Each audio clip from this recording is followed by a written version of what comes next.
Come here, the pioneer. I bring the light to the deepest secrets of different bills. Hey, don't condemn me, you need it, I got it listed here. You wanna make it, I'll show you just how to make it here. I got all the rarest bills, and I ain't done yet. Went from the finish to making bills like a prospect. Flow space and slashes to catching us with a lot of threat. You keep the medals cause the real one's coming up next. Only scratch the surface. Still they try to... Yo, what's going on YouTube? This is your man Uncle Demi, and today I have another special banger for you. Now, before we get into this video, if you could please just go ahead and drop a like. If you haven't subbed yet, please go ahead and sub. Obviously, liking these videos definitely helps with me being recommended to the rest of the YouTube community, and it also helps just to be able to push, our agenda for, these build series that I have going on for my nephews and nieces. So if you could do that, that'd be greatly appreciated. Now, let's get into my man Kevin Durant. Right now, to me personally, Kevin Durant is the most prolific scorer of all time. That is even when it comes to Michael Jordan or any other scorer you can ever think of. There has never been anything like Kevin Durant on this planet. And to be honest with you, if he was in any other era besides being with LeBron James, he will be in discussion for being the greatest player to ever play. He just been extremely overshadowed by LeBron James. LeBron James just casts such a big cloud. He is just that great of a player. But let's not get it twisted. When you compare the numbers between the greats, Michael Jordan, LeBron James, who else we can say up there? Wilt Chamberlain, Kareem Abdul-Jabbar. He is the most efficient scorer when it comes to any type of small forward, shooting guard, power forward, and almost like 95% of centers and power forwards in the league ever. So he did. Not only does he shoot at such a, not only does he score at such a high rate, but he's so efficient, and that's what a lot of people just don't seem to understand. I mean, he could literally score 50 points and shoot the ball just 16 times, right? And go like 11 for 16. He shoots such a high percentage from the field. I think he had the record. He has the record. He hit. He's one of a few people that went 90% from the free throw line, 50% from the field, and 40% from the 3-point line. That lets you know that you are an extremely efficient scorer, and he's one of maybe like 5 or 6 that has done that. I know Steph Curry has done that before, and I'm not sure who else, but just from the day he was stepped foot into the NBA, he won a scoring title. He was the youngest to ever win a scoring title in NBA history. He was the second youngest to score 10,000 points in NBA history. Of course, LeBron James was number 1. He's only one. I think he's had 4 straight. He has 4 scoring titles, right? He has 4 scoring titles. And I think there's only like 4 or 5 other players that's ever had, at least 4 scoring titles. Of course, Wilt Chamberlain, Michael Jordan is in one of them. I think Allen Iverson is another one. And I'm not sure who the other one is. He obviously has scoring titles. Like for him, scoring is just something that just comes secondhand to him. He had 3 straight scoring titles. There's only a handful of people that's ever done that. I mean, the list goes on and on and on just about Kevin Durant. He had a really, really huge decision to make when he transitioned from the Thunder going over to the Warriors. There was a huge backlash behind that. But me, I was like, there's no way, shape, or form you're going to try to, me being a former professional athlete, right? And I know the business side of things, right? It made 100% to me. Now, this is just my opinion. It made 100% smart. It was 100% smart of a decision, or a great decision for him to leave the Thunder and go to Golden State, where not only did it was more marketable of a franchise. It was a bigger franchise. So even off the court, he had more business opportunities to grow his brand. And then even on the court, he was able to play with great players around him that allowed him to really show what he could really do. Whereas with the Thunder, we all know how, listen, as great as Russell Westbrook is, he's not a Steph Curry, right? And he's never going to be as efficient as Steph Curry is, right? And yeah, now people say, oh man, he decided to go the easy route, blah, blah, blah. No, if this is me. Now listen, this is for anybody that's playing any type of sport. Now listen, I know a lot of my nephews and nieces have not played professionally like I have, but you played high school, you might have been fortunate to play college, you might even played rec, whatever it is. When you're playing, are you playing to lose the game? Or are you playing to win the game? And the last time I checked, you're playing to win, right? So for me personally, and for anybody else that's trying to win, if you're in a situation where you know you cannot win a championship because of the people around you, and if they were to tell me like, hey, you know, they were gonna tell me like, hey, Uncle Demi, you know, I play baseball, and I was like, hey, Uncle Demi, I know you've been playing with the Phillies, and you know, like you're not getting to your full potential. You know, there's no way you're gonna win a World Series championship. But listen, we'll go ahead and take you over to the Astros, right? And even though they won, blah blah blah, we're going to go ahead and put you on that team, and then you have an opportunity to not only win a championship, but also be able to really spread your wings and grow and be a better player. I'm going to take that offer, and that's what he did. So I don't understand the backlash he get.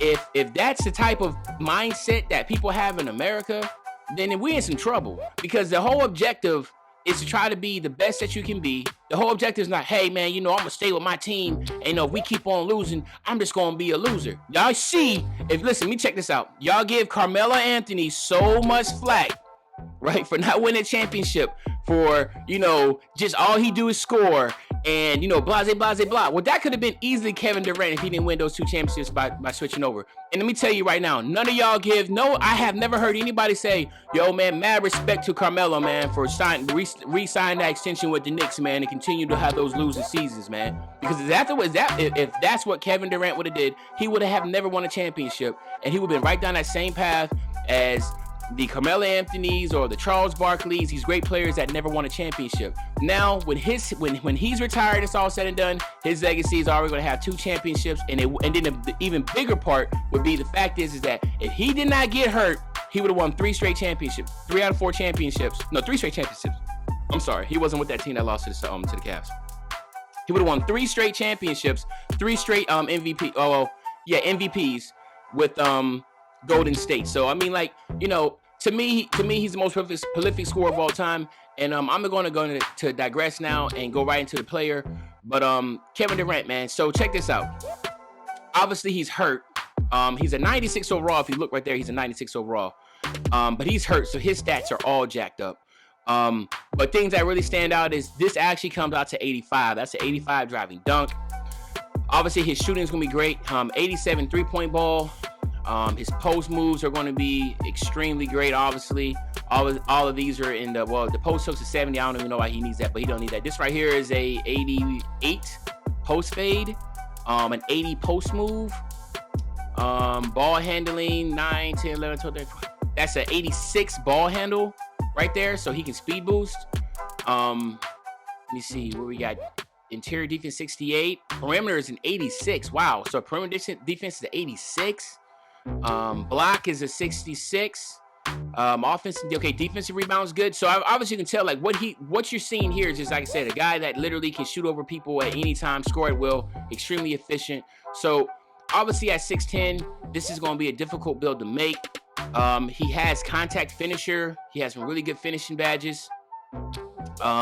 His shooting is going to be off the chart. I'm surprised he doesn't have any type of Hall of Fame badges here. I would think difficult shots, Deadeye. He shoots over everybody all the time. I think these 2 should have been Hall of Fame.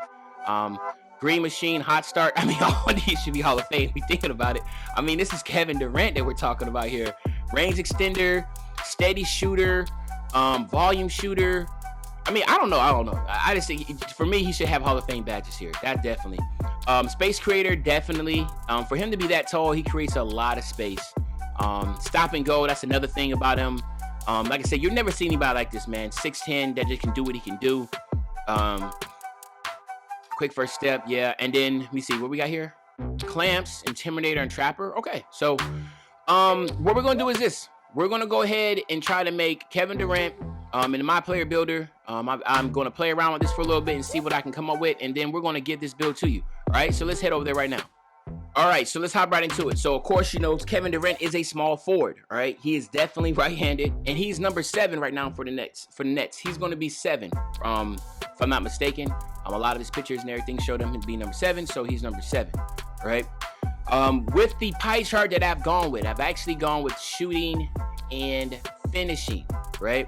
I know I've seen a lot of people go with the playmaking and shooting, but to me, with his height, you can't even get the ball handling that you need anyway. So then why are we going to waste our time in that, right? There's no need to even waste our time trying to even give him playmaking, right? Let's just keep it to what he is. He is an assassin on the offensive side. He can score at will. So let's go ahead and give him Hall of Fame badges for finishing and shooting. That's my opinion. But this is what I'm going to go with. I feel like this is the best pie chart for Kevin Durant, because the way that this game is set up, there is no need to have Hall of Fame badges on playmaking, and you can't even dribble, right? So we already know that he's not going to be able to do it, right? I went with the speed invert pie chart. I've definitely gone away with this is straight speed. To me, a 3 is difference is not going to be the end of the world.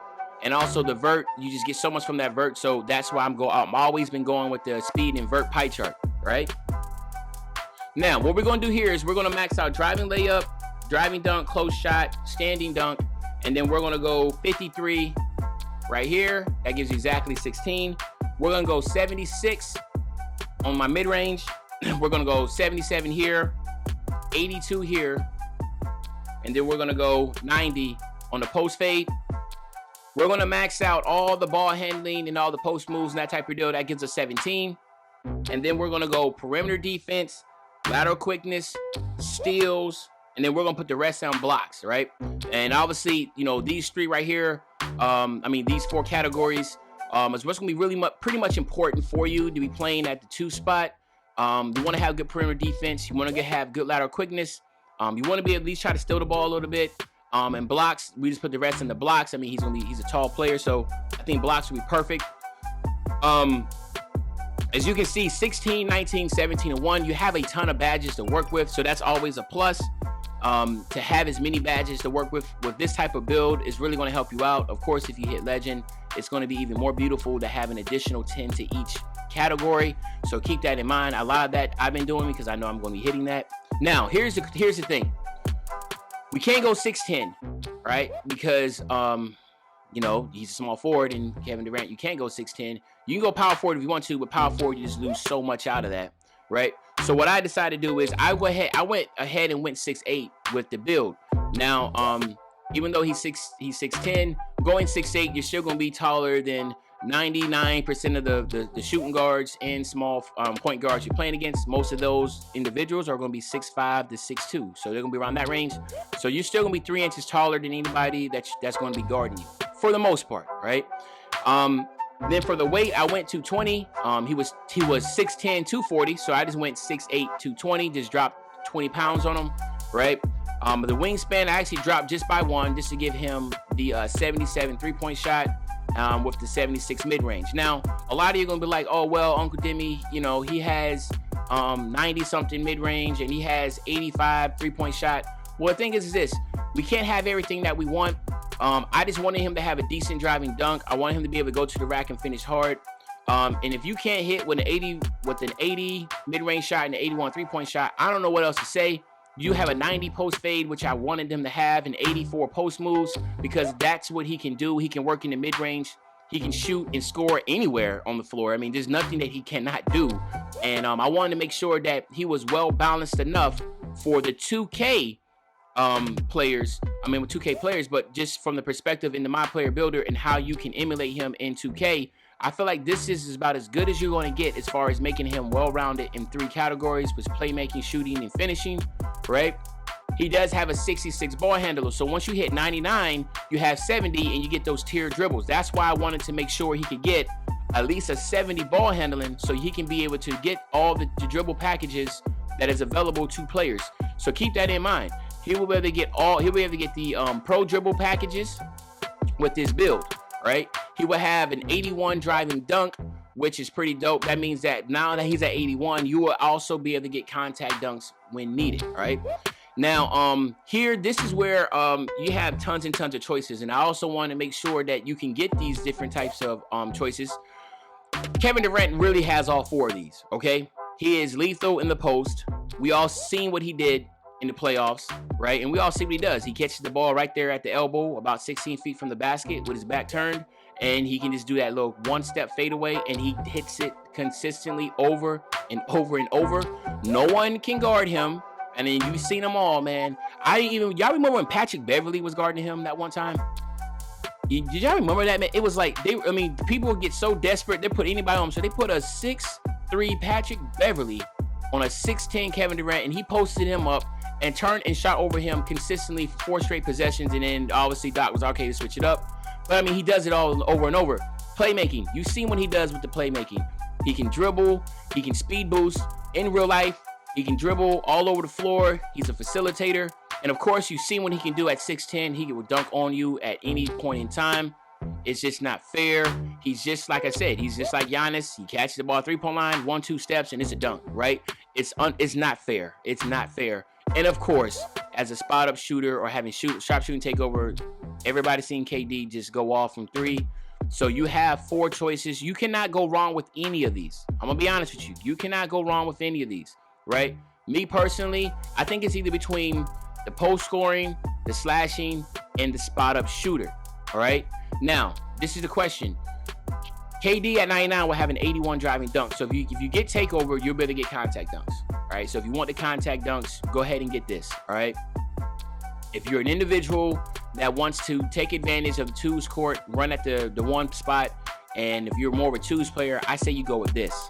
And if you're a threes player, I say you go up with the spot-up shooter, and that's what I am, so I'm going with the spot-up shooter, right? Now, it says similar to Kevin Durant, and then you also have a slasher name, so that's pretty dope. You have a slasher name, people are going to think you are a slasher, and they're not going to know that you have 80-plus mid-range and 80-plus three-point shooting. I think that is a really good build. KD is definitely a slasher, obviously, but he's more than that. He's everything, right? That's why he's called a two-way scoring machine. When you're a scoring machine, you can slash, you can post, you can play make, and you can shoot, and that's exactly what he had as far as takeovers. So I feel like this is a very solid build of a KD, right? So let's go ahead and get him at 99 overall real quick. All right, let's get him 99. And then let's talk about this. Now, obviously, you want to get contact finisher at Hall of Fame, right? Then I want to go fancy footwork. I want to go acrobat. I want to go consistent finisher. And I want to go slithery finisher. So I just wanted to tap up. I wanted to touch the badges that I want. Now you have 4 left over. Now you can make these all gold if you wanted to. I think that maybe if you wanted to, you can also go with Lob City Finisher. But to me, these are the badges that I would go with. I would go with Acrobat, which is extremely important. A lot of people sleep on Acrobat, but as you see, Acrobat is a spin, half spin, hop step, Euro step, cradle, reverse, and change shot label attempts, receive a significant boost. So if you're going to have fancy footwork, you need to have Acrobat, because if you do a hop step, this just helps it helps you get past defenders more efficiently while performing Euros and that type of deal. It does not give you a boost to making it. So you're going to do it's going to give you a boost to doing the fancy footwork. The Acrobat's going to help you make it, along with consistent finisher if you don't green it. And I think consistent is extremely OP. And then of course slithery, this increases the ability to slide through traffic. So I think that what you will see is with a video coming up really soon, I'm going to show you how they stack. And it's good when any type of badges stack together. That means you are having even a better chance of making it. So that's what I would go with. But again, it's going to be your KD build. You can do it any way you want. Here, of course, I'm going with Quick Draw Hall of Fame. I'm going Range Extender Hall of Fame. Excuse me. I'm going with Catch and Shoot on gold. I'm going Hot Zone Hunter on gold. And then I'm going Green Machine on gold. And then you can either go Volume Shooter on silver or Deadeye. It really depends on how you play. I'm going with this type of stacking because I just don't try to shoot a lot of bad shots or shots that will require me to consider the Deadeye. And I think for most players, you shoot good shots, you're rarely gonna see this badge activate. So if you're rarely gonna see something activate, then why do it? If you're gonna be shooting, being the shooter on your team, then I think you should go here like this. All right. And if you're going to be the corner, like just standing in the corner, and you're not going to be shooting a lot of shots, then I'll go like this, all right? So it just really depends on your play style and what you're going to be doing with your team. But this will be the lineup that I will go with, right? And then for playmaking, you want to go post-span technician. Put that on gold. You want your quick first step. You want that on gold. You want your handles on days for gold. You also want to get your bailout on silver, just in case. You want to get your space creator on gold, all right? That leaves you with 3 left. And when with the 3 that you have left, you can go with tight handles, right? Needle threader, ankle breaker. You know, it just depends on how you play. But for me, I'm gonna go ahead and go with tight handles. It's just really good to have these type of badges for someone that is 6'8", to be able to have these badges and to be able to have the potential to stun defenders. I think that, to me, that's just a really good stack type badge lineup here. Obviously, bailout just helps you out. You know, sometimes you are in the rhythm of, you know, going to the basket or trying to do a fadeaway, whatever, and then someone gets in your way, you bail out of it, all right? So that's what I'm going with. And then here, for my defensive badges, I'm just going to go with interceptor. Clamps, all type stuff sounds good. Go ahead. I'm going to go interceptor just with the opportunity of, listen, you know, if I'm standing in the corner, you know, it just helps me get, you know, just get some, hopefully some timely steals. So that's what I'm going with. But there you have it, my nephews and nieces. This is my version of the KD build from in the My Player Builder. Hopefully you enjoyed this this video. If you did, please go ahead and drop that like. If you haven't subbed yet, please go ahead and sub. As you know, right now, currently, we're pushing for 16,000 subs. We're halfway there. So hopefully, by the end of this week, we will have 16K. And then the following week, we're pushing for 17. My nephews and nieces, I greatly appreciate y'all. You continue to ride with me for 2K20. Yeah, I can say that. For the year for 2020, I'm going to continue to ride with y'all. So I'm going to be back really soon, dropping another banger, man. And you know, when I say be back soon, y'all know what day I'm talking about, man. I'm talking about tomorrow, man. I'm out. Still they try to drag my name in dirt, they try to bring me down. See me winning, you ain't like me then. No, you ain't me now. All of them coppers tried to call me, I can see it.